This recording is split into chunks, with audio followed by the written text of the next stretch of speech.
Willem Dafoe, the face of 1,000 faces. Hello everyone, and welcome back to Actors Are Born, the podcast that reveals the secrets of the greatest performers of today and yesterday. Today we turn the spotlight on an actor who has made his uniqueness a trademark, a face that is unforgettable, capable of shifting from the most angelic of smiles to the most diabolical of grins with a disarming naturalness. Ladies and gentlemen, today I tell you the story of Willem Dafoe. Let's start, as always, from the roots. William James Dafoe was born on July 22, 1955, in Appleton, in cold Wisconsin. The seventh of 8 children, he grew up in a family where the art of care was at home, his father a surgeon, his mother a nurse.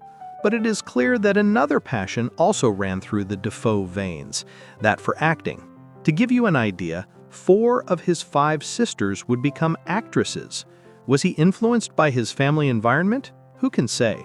The fact is that the young Willem, after attending acting classes at the University of Wisconsin, realized that academia was not for him, and at 19 he embarked on the adventure of avant-garde theater with the company Theater X. And it is precisely the stage that was his first true school. There he learned to shape his body, to modulate his voice, to transform himself. An experience that would forge him, and that at the end of the 70s would lead him straight to the vibrant New York scene. Here, together with his then partner Elizabeth Lecomte, he founded the Wooster Group, one of the most influential and innovative experimental theater companies. Those were years of pure creative ferment, of continuous research, years that would leave an indelible mark on his way of understanding acting. His first encounter with cinema in 1980 was a bit unfortunate. His small part in Michael Cimino's Heaven's Gate was cut during editing, but someone like Dafoe is certainly not discouraged by a small setback. His career on the big screen took off in the mid-80s with 2 roles that delivered him directly to the history of cinema. In 1986, Oliver Stone wanted him for the role of Sergeant Elias Grodin in Platoon. His performance was so powerful that it earned him his first Academy Award nomination for Best Supporting Actor. His death scene has entered the collective imagination, an icon of rare power. The year after, he completely changed his skin and became the tormented and human Jesus of Martin Scorsese's The Last Temptation of Christ. A controversial, difficult role, which Dafoe faced with an almost painful intensity, giving us an unforgettable portrait.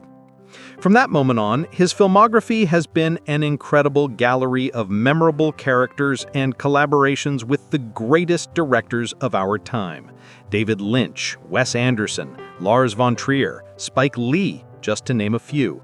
He was the terrifying Green Goblin in Sam Raimi's first Spider-Man, a villain that marked an entire generation. He was an almost Shakespearean vampire in Shadow of the Vampire, a role that earned him his second Oscar nomination. He gave face and soul to Pier Paolo Pasolini in Abel Ferrara's film, and to Vincent van Gogh in At Eternity's Gate, a performance that earned him the Volpi Cup in Venice and his 4th Oscar nomination. And here we come to the heart of his extraordinary talent, transformation. Dafoe does not just play a part, he becomes the character. He does it with his physique, with his voice, but above all with that magnetic gaze and that angular face that can express, with the same intensity, the deepest empathy and the most icy cruelty. He is a courageous actor who is not afraid to explore the depths of the human soul, to lay himself bare, to take risks. A talent recognized not only by the public, but also by the critics, with incalculable awards and recognitions, including an honorary Golden Bear at the Berlin Film Festival. But the thing that is perhaps most striking about Willem Dafoe is his humility, his total dedication to the craft of acting. He has never abandoned the theater.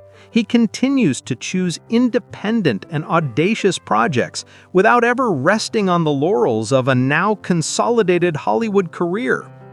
And his private life? Away from the set, Dafoe is an extremely private man. Since 2005, he has been married to the Italian director and actress Giada Colagrande, whom he met in Rome during the filming of a Wes Anderson film. The couple lives mostly in Italy, on a farm on the outskirts of Rome, surrounded by nature and animals. A choice that says a lot about his desire for an authentic life, far from the clamor of the star system. In short, Willem Dafoe is more than an actor. He is a total artist, a master of metamorphosis, an icon of contemporary cinema. A man who has taught us that to be great actors, you don't need the look of a handsome cover boy, but the courage to be real to the very end. And that's all for this episode. Thanks for following us. The appointment is for the next episode of Actors Are Born. See you soon.